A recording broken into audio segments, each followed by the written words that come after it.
memolesi seolah-olah kebohongan yang dilakukan penguasa ini adalah sebuah kebenaran. Maka yusaddiqu dan saddaqa, yusaddiqu tasdiqan, ya. Jadi dia menyengajakan untuk, apakah dia orang media, apakah dia seorang juru bicara, apakah dia seorang jurnalis dan sebagainya, dia berani memoles-molesi kebohongan itu sehingga kebohongan itu kelihatan adalah benar. Pada hari kiamat Nabi akan memberikan kepadanya syafaat. Kelompok kemunafikan yang tidak ada iman dalam kelompok ini. Assalamualaikum warahmatullahi wabarakatuh. Alhamdulillah rabbil alamin wal 'aqibatu lil muttaqin ولا عدوان إلا على الظالمين أشهد أن لا إله إلا الله وحده لا شريك له وأشهد أن سيدنا وحبيبنا محمدا عبده ورسوله لا نبي بعده قال الله سبحانه وتعالى في محكم تنزيله أعوذ بالله من الشيطان الرجيم بسم الله الرحمن الرحيم يا أيها الذين آمنوا اتقوا الله وقولوا قولا سديدا يصلح لكم أعمالكم ويغفر لكم ذنوبكم ومن يطع الله ورسوله فقد فاز فوزا عظيما اللهم ارحمنا بالقرآن وصدق الله العظيم وقال النبي صلى الله عليه وسلم ألا إني قد جئتكم بها بيضاء نقية ليلها كنهارها لا يزيغ عنها بعد ذلك إلى هالك. أما بعد, segala pujian dan syukur kita untuk Allah Subhanahu wa Ta'ala atas nikmatnya kita dapat mengerjakan segala kemuliaan dan seluruh kesolehan amal. Semoga Allah menerima apa yang kita buat dan Allah ampuni segala kesalahan dan kelalaian kita. Amin. Kemudian salawat dan salam kita untuk Habibillah Sayyidina Muhammad Rasulullah Sallallahu Alaihi Wasallam. Malam hari ini kita diizinkan oleh Allah berkumpul di masjid ini sebagai ganti kerinduan umat untuk mengenang nostalgia indah di mana saat itu Allah menunjukkan Izzatul Islam wal Muslimin, jutaan umat turun berduyun-duyun berbondong-bondong karena panggilan iman untuk membela Islam bersama para alim ulama. Maka karena satu dua hal, dan itu dapat kita terima alasannya bisa kita tampung, ditiadakan tahun ini, tapi insya Allah diganti dalam bentuk-bentuk yang lain. Tapi spiritnya kita tenang di malam hari ini. Saya membukakan untuk Bapak Ibu semua surat Al-Maidah yang dulu menjadi sangat terkenal karena perangai musuh Allah Subhanahu wa Ta'ala, yaitu ayat yang ke-51. Nah, saya ingin bacakan secara ringkas sebagai kenangan yang ini sudah menjadi akidah bagi umat. Alhamdulillah, berkat perbuatan Ahok, maka ini akhirnya menjadi akidah bagi umat. Apa ayatnya? Mari kita dengarkan bersama-sama. A'udzubillahi minasyaitonir rajim. Bismillahirrahmanirrahim. Ya ayyuhalladzina amanu, hai orang-orang yang beriman, la tattakhidul yahuda wan nasara awliya. Jangan sesekali kamu mengangkat orang Yahudi ataupun orang Nasrani. Ini ahlul kitab ya. Sedangkan ahlul kitab saja tidak boleh diangkat sebagai aulia, pemimpin. Jangan angkat mereka, apalagi yang bukan ahlul kitab. Ba'duhum awliya'u ba'd. Karena apa? Karena orang kafir silahkan angkat orang kafir sebagai pemimpinnya, tapi orang mukmin wajib angkat orang beriman sebagai pemimpinnya. Wa may yatawallahum minkum fa innahu minkum. Siapa saja di antara kamu berani mengangkat orang-orang kafir sebagai wali-walinya, sebagai pemimpinnya, Allah resmikan dia sudah ada di agama orang itu. Allah nggak anggap dia muslim lagi. Nanti di ayat 54-nya Allah nyatakan mereka murtad. Orang mengangkat orang kafir sebagai pemimpin Sementara Allah telah mengharamkannya, maka Allah katakan mereka murtad di ayat 54-nya. Jadi kita telusuri dulu ayat ini. Allah dengan tegas di sini mengatakan tidak boleh angkat orang-orang non-muslim sebagai pemimpin.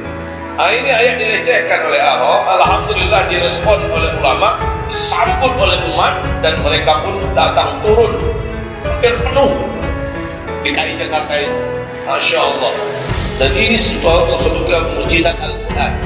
Bagaimana Allah tunjukkan bahwa sesungguhnya di Indonesia ini masih banyak orang-orang beriman. Betul Pak? Ibu?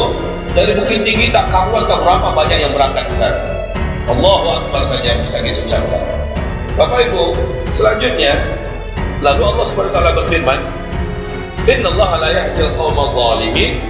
Siapa saja yang masih melanggar ayat ini orang zalim. Orang zalim, penghuni neraka jahanam itu hanyalah orang zalim, orang jahil.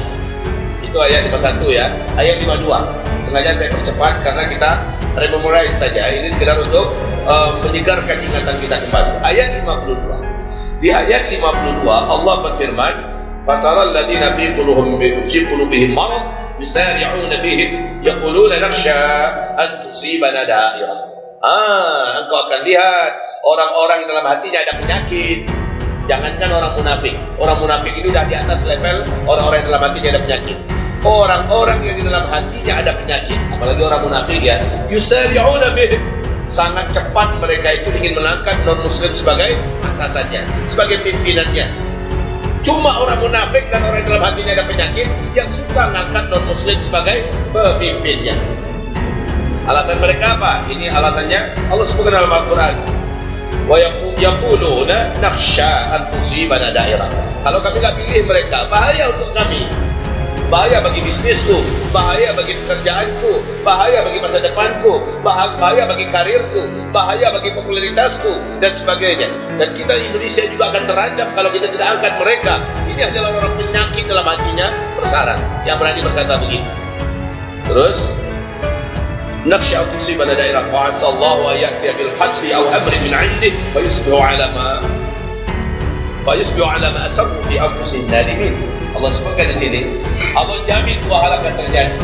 Kalau proses ini ternyata kita tegakkan pemimpin kita cuma yang beriman, kita tidak terima orang-orang yang tidak beriman, non-muslim sebagai pemimpin kita tegas di atas itu, ya. Kalau saja belum berhasil, Allah jamin di sini. Apa Allah jamin? Satu, Allah pasti akan memenangkan pihak yang hanya akan mengangkat orang-orang beriman sebagai pemimpinnya. Tidak sekarang, mungkin nanti, tapi pasti.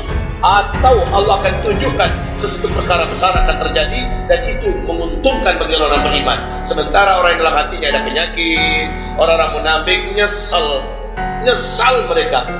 Mereka akan dipermalukan. Sekarang mereka petentang-petenteng, ngomong saya naik dewe. Kemudian di televisi mereka mengumbar kata-kata yang melukai agama Islam. Mereka tidak peduli. Lihat saja sebentar aja nggak apa-apa. Lihat saja sebentar lagi. Mereka akan menyesal. Selanjutnya ayat yang ke-53.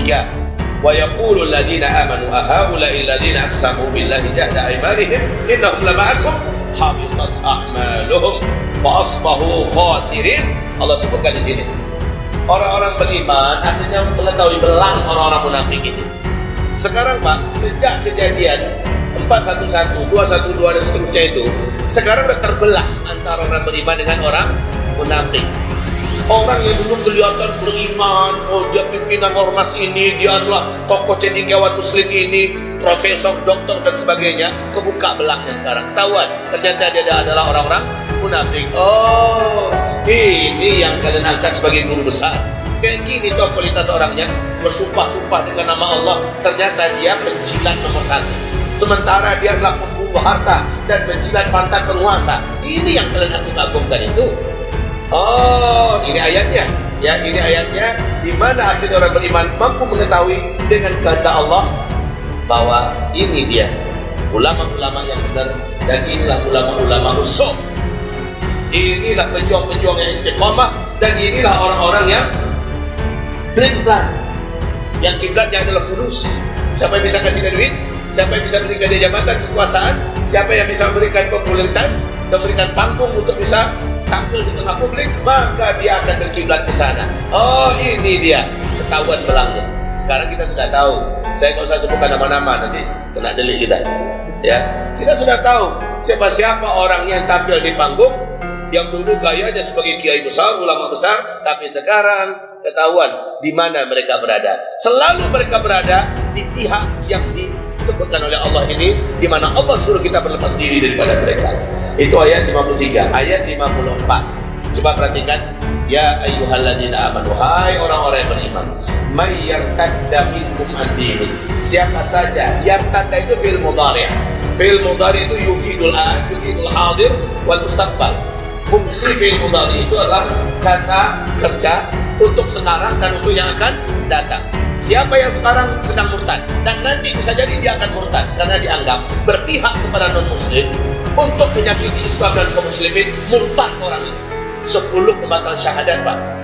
Para ulama ahli fikih, para ulama ahli hadis, para ulama ahli tafsir, para ulama-ulama ahlul kalam, mereka sepakat, walaupun redaksinya beda-beda, ada 10 pembatal syahadat yang merontokkan keislaman seseorang, keluar dari keislaman, keluar dari iman, gagal imannya, gak dianggap oleh Allah Subhanahu wa taala. Salah satunya adalah berada di barisan kaum kafirin yang memerangi Islam.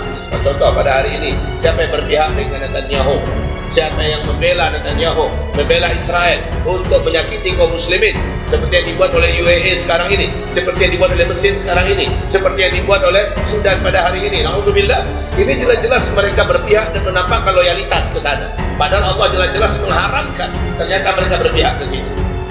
Secara jelas kita tanpa ta'yin loh ya, kita tidak tentukan personal demi personalnya, tapi secara hukum orang ini sudah murtad, dan ini bil ijma' terjadi konsensus ulama salaf dan khalaf tanpa terkecuali, menolong orang kafir yang sedang memerangi Islam dan kaum muslimin. Orang yang menolongnya kalau dia muslim, dia sudah murtad. Nah, Allah berkata, siapa yang sedang murtad di antara kamu dan yang nanti akan murtad. Belum tentu sekarang, Pak. Ayaknya dia tegar, tahu-tahu dapat teror sedikit karena masa lalunya yang tergelincir dan salah, dan dia tidak mampu bertahan. Dia lebih baik menyelamatkan mukanya di dunia dengan menggadaikan prinsipnya. Akhirnya dia nanti akan murtad. Bisa jadi. Dan itu 1-2 sudah terjadi. Ya, Bapak Ibu hamba Allah may yartadda minkum an dini. Siapa saja di antara kamu yang akan murtad, sedangkan akan murtad dan tidak ada agamanya, fasawfa yatillah, maka Allah akan datangkan biqaum, dengan suku kaum pengganti. Sunatullah itu, Pak. Ketika ada yang mundur, pasti ada yang maju. Sunnatullah, selama bumi ini ada, ombak air laut itu selalu kapan dia maju, pasti dia akan mundur. Air pantai itu selalu begitu. Setiap kali ada air pasang, pasti akan terjadi air surut. Tidak akan ada tidak. Jalan hidup itu cuma 2, kalau nggak kanan pasti kiri. Kalau nggak jalan Allah, pasti jalan setan. Begitu kondisinya. Kalau tidak siang pasti malam. Oke, kita lanjut. Maka Allah akan datangkan orang-orang yang tidak akan seperti kamu. Mereka ciri khasnya adalah yuhibbuhum wa yuhibbunah. Mereka sangat mencintai Allah. Allah sangat mencintai mereka dan mereka sangat mencintai Allah. Yuhibbuhum wa yuhibbunahu adillatin 'alal mu'minin. Sesama orang yang beriman, mereka merendahkan diri, mengatupkan sayapnya, enggak sombong, dan menganggap saudaranya adalah orang yang beriman. Apapun nama kelompoknya dia enggak peduli. Yang penting dia orang beriman. Kami sama-sama sedang punya tugas yang sama, menyembah Allah di muka bumi dan membela dan menegakkan agama Allah. Maka dia tidak peduli dengan nama-nama kelompok, dia tidak peduli dengan warna-warna bendera. Yang penting ini saudara seimanku, tugas kami sama, an aqimuddin wa la tatafarraqu fih. Kami diperintahkan tegakkan agama dan jangan berpecah belah. Itu prinsip mereka. Adillatin 'alal mu'minin. Di waktu yang sama, a'izzatin 'alal kafirin. Izzah dia. Dia nampakkan kehormatannya di depan orang kafir. Pantang dia harus menjilat. Pantang dia mau menjadi anak buah. Pantang dia menjadi anggota. Jangan kepada orang kafir, Pak. Seperti kata Rasulullah SAW dalam hadis sahih riwayat Imam Muslim. Apa kata Rasulullah? Satakunu umara'u fi ummati atau kama qala, akan datang nanti di tengah-tengah umatku nanti para penguasa. Nah, itu Nabi mengistilahkan dengan umatku ya. Berarti bisa jadi masih orang Islam. Umara, para penguasa. Yang yudhibuna wa yuzlimun. Hobinya penguasa itu adalah bohong ke sana, bohong kemari. Wa yuzlimun, dan mereka sangat suka zalim. Zalim mereka. Faman yusaddiquhum bitakdzibihim aw bikadzibihim. Siapa yang membenar-benarkan mereka, membela-bela penguasa-penguasa yang pembohong tadi. Dia yang memolesi seolah-olah kebohongan yang dilakukan penguasa ini adalah sebuah kebenaran. Maka yusaddiqum dari saddaqa, yusaddiqu tasdiqan, ya. Jadi dia menyengajakan untuk, apakah dia orang media, apakah dia seorang juru bicara, apakah dia seorang jurnalis dan sebagainya, dia berani memoles-molesi kebohongan itu sehingga kebohongan itu kelihatan adalah benar. Kalau itu kerjaannya, wa may yu'inuhum ala zulmihim, dan siapa yang mau menjadi tim ses mereka, siapa yang mau ada di pihak mereka, bekerja untuk mereka, penguasa yang zalim, penguasa yang pembohong tadi. Apa kata Rasulullah berikutnya? Fa innahu laysa minni. Orang itu tidak aku akui sebagai umat. Innahu laysa minni. Itu tidak aku akui sebagai umatku. Wa ana lastu minhu. Saya bukan nabinya. Nabi tidak mau menerima orang itu sebagai umatnya, dan Nabi tidak mengakui orang itu sebagai, dan Nabi tidak pernah mau menerima bahwa dia adalah Nabi bagi orang semacam itu. Pada hari kiamat, Nabi tidak akan memberikan kepadanya syafaat. Nah, ketika kita melihat bahwa ternyata generasi yang Allah datangkan adalah generasi yang punya prinsip, semoga generasi itu adalah kita, amin. Ya, generasi pengganti yang tidak akan bisa berubah oleh harta, oleh jabatan, oleh kekuasaan ataupun tekanan. Ya, dia tetap istiqomah, dia tetap sabar dan sabar, sabar dan sabar. Terus yujahiduna fi sabilillah, mereka berjihad di jalan Allah Subhanahu wa taala, wala yakhafuna laumata laim. Enggak peduli dia. Apapun kata orang, dia tidak peduli. Dia tetap tegar, dia tetap tabah, dia tetap sabar. Walaupun dia akhirnya ditekan, ekonominya dimatikan, dia difitnah, dia ditangkap, dia dipenjarakan, dia tidak peduli. La yakhafuna laumata laim. Dzalika fadlullah yutihi man yasha wallahu wasi'un alim. Itulah karunia Allah yang Allah berikan kepada orang yang Allah kehendaki. Jadi Allah menganggap siapa yang mampu istiqomah tetap di jalan yang benar ketika dia sudah tahu jalan itu berbelah dua, Masya Allah, dia istiqomah jalan yang benar. Seperti kata Nabi di akhir zaman, di waktu fitnah Duhaimah terjadi, umatku akan terbelah menjadi fustotain. Masih ingat kajian kita? Umatku akan terbelah menjadi fustotain, menjadi dua kelompok. Fustotu imanin la nifaqa fi. Kelompok yang penuh dengan iman, tidak ada kemunafikan pada kelompok itu. Dan satu kelompok yang lain, fustotu nifaqin la imana fi. Kelompok kemunafikan yang tidak ada iman dalam kelompok itu. Ya. Ketika itu sudah terjadi, fantadhiri dajjal min yaumihi au min ghadihi. Tunggu dajjal pada hari itu munculnya atau esok harinya, saking dekatnya. Nah, Bapak, Ibu, hamba-hamba Allah yang kami muliakan, ternyata kita mampu berada di kelompok yang beriman. Kita tegar dan sabar, nggak jadi mata-mata loh ya. Ada juga yang masih di sini tapi jadi mata-mata. Kerjanya nyata. Nah, siapa nih? Siapa nih? Nanti masukkan daftarnya. Dia dapat fulus sikit. Ya, fulus yang macam ini rela dia untuk menjual nama saudaranya jadi mata-mata aja. Yang macam ini nih, Allah Maha tahu dan Allah akan apungkan dia dalam penderitaan dan azab yang hina dalam kehidupan dunia sebelum dia disuruh khatimahkan oleh Allah. Lanjut, jadi karunia Allah itu Allah berikan kepada yang Allah kehendaki. Ayat terakhir, innama waliyukumullah wa rasuluhu waladina amanu alladzina yuqimuna shalah wa yutuna zakah wa hum raki'un. Wali kamu cuma Allah, Rasulnya, dan orang yang beriman. Orang yang beriman macam mana? Yang setia sholat berjamaah. Yuqimuna shalah, setia sholat berjamaah, disiplin sholat berjamaah. Wa yutuna zakah, dan mereka senantiasa mengeluarkan zakat. Wa hum raki'un, dan mereka adalah orang-orang yang rukuk, orang yang tunduk kepada Allah Subhanahu wa taala. Wa may yatawallallahu wa rasulahu, siapa saja orang yang mengangkat Allah sebagai walinya dan mengangkat Rasul sebagai walinya, walladzina amanu, dan mengangkat orang yang beriman sebagai walina, fa inna hizballahi humul ghalibun, sesungguhnya hizbullah itulah yang pasti mengalahkan. Nah ini ya, ini adalah urutan ayat dari surat Al-Maidah ayat 51. Kita sebaiknya jangan baca surat Al-Maidah saja, ikuti ke bawahnya, ternyata ada jalur ceritanya. Dengan itu kita paham kita sebaiknya ada di pihak yang mana. Nah, Bapak, Ibu, hamba Allah, kemenangan itu memang penuh dengan romantikanya. Aneh, kita inginnya menang. Bapak, Ibu, saya yakin sudah besar berharap kemenangan itu datang ketika gegap gempita, ya, umat dari mana-mana berdatangan. Satu kalimat umat, la ilaha illallah di bawah komando ulama. Masya Allah, ini mencemaskan dan menggemparkan dunia. Dunia langsung menyoroti apa yang terjadi dengan Indonesia. Kita merasa inilah kebangkitan Islam. Wah, kan begitu. Kita merasa Indonesia akan menjadi lokomotif kebangkitan Islam tingkat dunia untuk mengantarkan pada fase kelima kelak. Kita merasa optimis betul kita saat itu. Ternyata terjadilah berbagai macam saringan dari Allah Subhanahu wa Ta'ala. Allah belum berikan kepada kita kemenangan yang kasat mata, belum.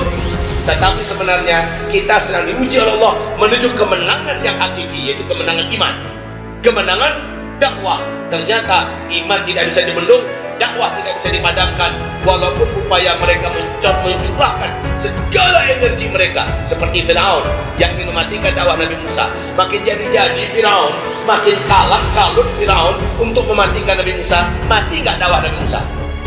Coba lihat apa bahasa Firaun. Daruni yaqtul Musa waliyad'u rabbah. Biarkan oleh kalian aku membunuh Musa. Musa ini penjahat. Dan biarkan Musa minta tolong sendirian pada Allah Tuhannya. Kalian jangan tolong Musa. Jangan kalian ada di pihak Musa. Inni akhafu ayyubaddila dinakum. Karena saya melihat Musa ini punya misi untuk merubah ideologi kalian, merubah agama kalian. Au ayyuhira fil ardil fasad. Atau si Musa ini akan menimbulkan bahaya di muka bumi. Musa ini teroris. Itu tuduhan Firaun. Lah yang teroris itu kita sudah sama-sama tahu. Musa itu pernah nggak bantai anak-anak seperti Firaun? Pernah tidak? Lalu yang teroris sebenarnya Musa atau Firaun? Firaun, karena dia punya media massa, karena dia punya militer, dia yang punya para konglomerat sekitarnya, kekayaannya Masya Allah. Lalu suka hatinya dia ngomong di media untuk mempengaruhi umat. Apa yang dilakukan Firaun ini merubah pandangan umat nggak kepada Nabi Musa? Merubah pandangan umat tidak? Tidak. Umat semakin tahu bahwa Musa di pihak yang benar, karena umat menyaksikan Firaun yang membantai, Firaun yang menyakiti, Firaun yang diktator, Firaun yang menjajah, Firaun yang sangat jahat kepada rakyatnya, mendirikan piramid saja tidak terkira-kira jumlah suku suku Bani Israel yang habis di tangannya, mati. Lalu rakyat ini tahu siapa Firaun. Jadi maling teriak maling itu inilah kisahnya ya. Firaun mencoba menggunakan seluruh potensinya untuk memfitnah Musa, tapi Allah berada di pihak Musa. Walaupun semua media di tangan Firaun, semua kekuatan sebagainya, pada akhirnya Allah tunjukkan dalam sejarah Firaun dengan segala kekuatan yang utuh dan lengkap. Pada akhirnya bukan hanya Firaun, Namrus juga sebelumnya. Namrus berhadapan dengan Nabi Musa, Nabi Ibrahim. Nabi Ibrahim nggak punya apa-apa, lemah, orang biasa. Pengikutnya hanya segelintir orang dari rakyat biasa. Sama dengan Nabi Musa alaihissalam, nggak punya apa-apa. Tetapi Allah yang sudahi Namrus dan dengan cara yang hina, sebagaimana Allah yang sudahi Firaun dengan cara yang hina. Nah sekarang ini jangan khawatir, kemenangan tetap dijanjikan untuk al-haq. Liyuhiqqallahu al-haqqa wa yubtilal batilah. Allah ingin memperlihatkan yang hak adalah hak dan yang batil adalah batil. Saya bertanya pada Bapak Ibu, kita sekarang ada di pihak kebenaran apa ada di pihak kebatilan, Bu? Tapi kenapa kemenangan terlalu lambat datangnya pada kita? Bisa nggak Bapak Ibu jawab? Bapak Ibu sudah ingin merasakan menikmati kemenangan juga 2019, kayaknya udah di ujung tanduk. Sepertinya nanti kita semuanya, betul? Udah terbayang oleh kita Indonesia ini berubah. Udah terbayang oleh kita bagaimana Indonesia ini nanti akan mewarnai dunia. Udah terbayang oleh kita, wah macam-macam bayangan yang indah-indah mulai terbayang oleh kita. Ternyata Allah masih tunda lagi. Allah masih tunda lagi. Dan pada ujungnya ini akhir zaman. Pada ujungnya ini adalah akhir zaman. Di akhir zaman ini Allah Subhanahu wa Ta'ala akan memasukkan umat ini ke dalam satu kancah jalan yang tidak ada pilihan yang lain, sementara umat ingin mencari jalan yang lain. Kancah jalannya apa Ustaz? Hadis riwayat Imam Ahmad, dinyatakan sahih oleh Syekh Ahmad Syakir bahwa Nabi mengatakan kemenangan umat ini di akhir zaman, kemenangan umat ini di akhir zaman Allah fa'alaikum bil-jihad, wajib bagi kamu menegakkan jihad. Jihad apa nih Ustaz? Ini bahaya nih Ustaz. Ustaz sudah boleh mengajak yang bahaya-bahaya ini. Dengan jihad udah mulai alergi. Jihad itu macam-macam harta maknanya. Tapi yang jelas kata Nabi, wa inna afdhala jihadikum, itu ada jihad dakwah, maksimalkan dakwah. Ada dengan cara seminar, ada dengan jalan pesantren, ada dengan jalan pendidikan, ada dengan jalan ekonomi. Ya, jihad itu kan luas maknanya. Selama jihad di belakangnya tidak ada sambungannya, maka jihad itu maknanya luas. Termasuk jihad melawan hawa nafsu. Nah, selama jihad itu di belakangnya nggak ada sambungannya, hanya sekedar al-jihad saja atau al-jihadu fillah, maka arti jihad luas. Tapi kalau jihad di belakang artinya adalah fi sabilillah, di dalam kitab Al-Jihad wal Qitalu fi Siyasati Syar'iyyah oleh Syekh Dr. Hasan Khairan Haikal, beliau menjelaskan pendapat para ulama-ulama, ahli hadis, ahli fikih, ahli tafsir. Beliau kumpulkan pendapat para ulama, ahli lughah dan sebagainya.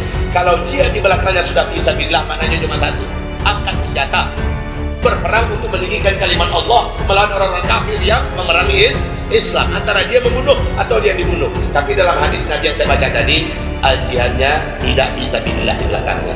Fa'alaikum bil jihad, pada masa di mana kamu dizalimi di mana-mana, kamu ditindas di mana-mana, kamu disakiti di mana-mana, sudah tidak ada lagi khilafah Islam di muka bumi. Pada saat itu, fa'alaikum bil jihad, kamu semuanya wajib menegakkan jihad. Jadi apa yang kita pegang dalam urusan bela agama? Apa yang kita pegang? Bidang ekonomi, maksimalkan jihad. Kita lawan ahli ekonomi non muslim itu. Mulai dari kecil-kecil, mulai dari belanja, jangan sampai ke warung orang kafir, tapi belanjalah kepada warung muslim. Mulai dari perkara-perkara ringan, pengobatan, jangan beli obatan orang kafir, beli obatan yang dalam Islam, yang oleh Islam. Sampai kepada pendidikan, jangan masukkan anak-anak kita ke sekolah yang nggak jelas, masukkan anak-anak kita ke tahfiz Quran, ke pondok pesantren dan sebagainya. Jihad, fa'alaikum bil jihad, wa inna afdhala jihadikum ar-ribat. Nah, dari sekian banyak jihad, Pak, jihad yang paling utama jihad yang ada ribatnya. Ini jadi masalah. Apanya masalah, Ustaz? Ini dia ternyata kunci daripada semua pembicara. Ribat.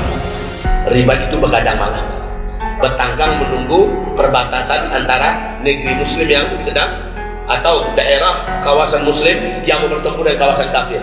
Ada yang begadang di situ, ada yang jaga situ, ribat. Fa'alaikum bil jihad, wa inna afdhala jihadikum ar-ribat. Jihad yang paling utama pada masa itu adalah yang ada ribatnya. Wa inna afdhala ribatikum asqalan. Sesungguhnya seutama-utama ribat kamu saat itu adalah Asqalan. Asqalan adalah sebuah kota di Palestina di tepi laut, di tepi pantai. Ya, Bapak Ibu yang kami muliakan, inilah dia yang disebut oleh Nabi Muhammad SAW tentang akhir zaman. Oke, kalau begitu jalan kemenangan kita ini macam mana jalurnya, Ustaz? Jangan pikirkan sekarang. Pokoknya Allah janji kamu pasti menang. Tapi jalurnya Allah yang atur. Seperti kata Buya tadi, Abdullah bin Ubay bin Salul berhasil membuat 300 orang munafik, ya, berpisah dari pasukan. Cuma 700 orang melawan 3.000 orang lebih.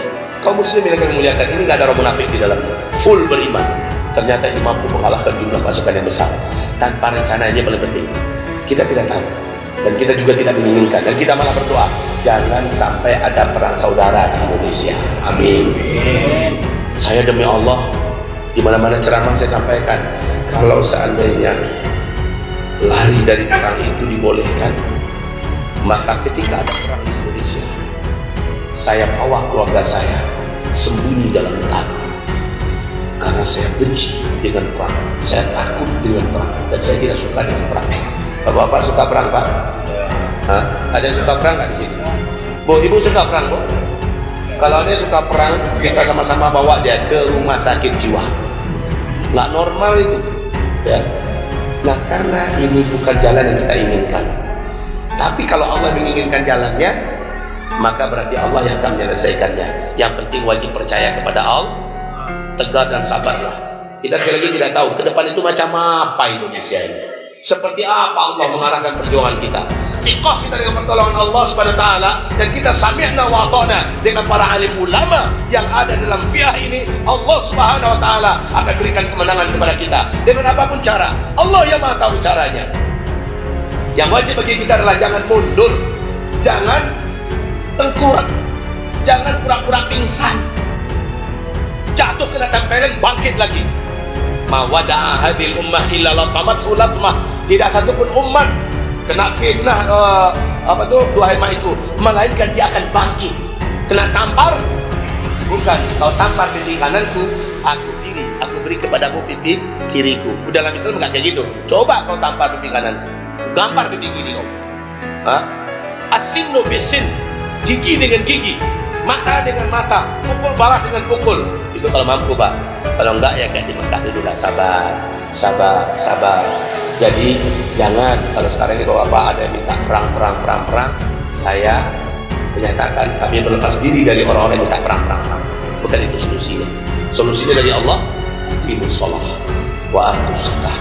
Istiqomahlah kamu sholat lima waktu, berjamaahlah kamu di masjid. Wa atuz zakah, senantiasa kamu berkorban dengan harta kamu, keluarkan zakat kamu. Alam tara ila alladziina qila lahum kuffu aydiyakum anil qital. Tidakkah engkau perhatikan orang yang semangat untuk perang? Ayo perang. Yang jelas saya mengatakan jihad itu ada masanya, ada pintunya. Yang berhak mengumumkannya cuma para ulama-ulama yang mu'tabarin, ulama-ulama yang mujtahidin. Mereka yang berhak mengeluarkan fatwa itu. Tidak seperti sekarang. Sekarang belum. Sekarang ini kita lebih cocok mengatakan kita ini fase Makkah. Fase Makkah maksudnya apa, Buya? Apa, Ustaz? Kita hari ini cukuplah istiqomah, sabarlah kita, tetaplah berdakwah. Itu yang ada zaman sekarang ini. Itu kondisinya. Dan jangan cari gara-gara. Ya. Jangan cari gara-gara. Kalau seandainya kita ditangkap, kita disiksa, maka kitalah Ammar bin Yasirnya, kitalah Bilal bin Rabahnya. Sabar. Itu urusannya. Apa sabda Rasulullah? Isbiru fa innahu la ya'ti 'ala nasi zaman illa alladhi ba'dahu syarrun min hatta talqaw rabbakum. Akan tiba nanti suatu zaman kepada kamu, orang yang hidup pada zaman itu berat ujian mereka. Senjata kamu pada masa itu adalah isbiru, bersabarlah kamu. Bersabarlah. Yang lagi sholat, ingin memperbaiki sholatnya, sabar. Seperti kata Buya kita tadi, sabar itu bukan kecil masalahnya, berat. Illa alal khashi'in, hanya orang yang betul khusyuk yang akan bisa menikmati dan sabar dengan sholat. Jadi saudaraku, ibu-ibu, bapak, dalam kondisi ekonomi sedang sempit, virus COVID sedang mewabah merajalela di mana-mana, dan kita dipimpin oleh orang-orang yang nggak jelas bagaimana dia sebenarnya kepada agama. Yang jelas kita merasakan begitu banyak kesenjangan yang terjadi dalam hidup ini, ketidakadilan didapatkan di mana-mana. Kita disuruh sabar. Kendalikan diri, kendalikan langkah, kendalikan mulut. Jangan sampai mulutmu terpeleset atau ikut menyebarkan berita hoax. Akhirnya kita diserang oleh mereka bisa-bisa. Sabar. Inilah dia senjata terbaik. Wasta'inu bis sabri was shalah. Minta tolonglah kamu dalam kondisi sulit ini dengan sabar, was shalah, dan dengan salat. Wa innaha lakabirah 'alal khashi'in. Sabar itu berat, salat itu berat, kecuali bagi orang-orang yang khusyuk. Jadi saudaraku, ini pembahasan kita tentang menjaga spirit 212. Kita akan tetap bela Islam, betul? Kita akan tetap berada di jalan yang telah ditempuh oleh Rasulullah dan para sahabat, dan tetapi kita bersama cucunya Rasulullah Sallallahu Alaihi Wasallam. Bapak Ibu akan tetap istiqomah tidak? Di jalan dakwah, benar? Angkat tangannya kalau betul. Siapa? Allahu Akbar. Takbir. Allahu Akbar. Kita doakan beliau. Kita tidak bisa menolong beliau dari sini, tapi doa kita tidak ada yang bisa menghalangi. Mungkin fulus kita bisa dihalangi, mungkin perjalanan kita ke sana banyak menghalangi, tapi siapa yang bisa menghalangi ketika kita berkomunikasi dengan pemilik langit dan bumi? Kita berdoa, kita menangis, ya Allah, tolong dakwah kami, tolong perjuangan kami, lindungi Habib kami, ya Allah. Banyak makar dipersiapkan untuk beliau, untuk memberangus perjuangannya ini, dan bahkan untuk membunuh beliau, ya Allah. Selamatkan beliau dan keluarganya, dan para habib-habib sekitarnya, para ulama-ulama dan dai-dai, ustaz-ustaz dan tokoh-tokoh yang ada di barisannya. Ya Allah, tolong beliau. Begitu, Pak. Kita tidak mengatakan kemenangan hanya dengan beliau, tidak. Tetapi figur macam itu memang selalu dibutuhkan dalam setiap waktu dan zaman. Kalau adanya beliau saat ini, ya bismillah. Ustaz, dia banyak juga kekeliruan kesalahannya. Sedangkan Nabi Muhammad 8 kesalahannya, Allah turunkan ayat meluruskan Nabi Muhammad. Itu kakeknya beliau, dan Nabi Muhammad itu maksum. Saya tertegun dengan bahasanya Bapak Amin Rais hari ini. Takjub saya. Ada dengar nggak dialog hari ini? Bapak Amin Rais mengatakan kalimat yang cukup berkesan. Apa kata beliau? Umat ini sudah begitu lama gamang istilahnya, begitu lama gampang antara takut dengan ingin maju tapi takut. Tapi ketika muncul figur ini dengan segala keberaniannya, itu akhirnya menyentrum orang yang ragu-ragu tadi. Semuanya akhirnya terpantik oleh semangat yang sama, dan sekarang kita semua merasakan kita ada satu hati bersamanya. Dan kami berjanji Habib, kami akan berjuang sampai akhir bersama engkau. Itu kan alhamdulillah, ini orang tua Pak menyadari akhir-akhirnya harus bersama siapa dan harus bagaimana. Nah, kita yang muda-muda bagaimana? Kita yang muda-muda bagaimana kira-kira? Bagaimana yang tidak muda-muda? Akan tetap berjuang bersama nafsu atau bersama ulama? Kalau bersama ulama, sami'na wa ata'na. Jadi masa-masa susah ke depan, maka inilah jawabannya. Semasa lapang, banyakkan sedekah infak kita. Dari saya mungkin itu saja. Mohon maaf lahir batin. Dan di depan guru kita yang tercinta, Buya yang kita muliakan, jadi itu Zulkarnain kita doakan semoga Allah jaga kesehatan beliau, Allah jaga keafiatan beliau. Ini orang tua kita, Masya Allah, sudah setua ini beliau tidak pernah mundur untuk memimpin kita, berdakwah dan mencerahkan umat. Kita doakan beliau. Karena maaf, orang-orang semacam beliau ini yang diinginkan oleh musuh-musuh NKRI. Orang-orang macam beliau ini yang diinginkan oleh musuh-musuh dakwah, musuh-musuh Islam.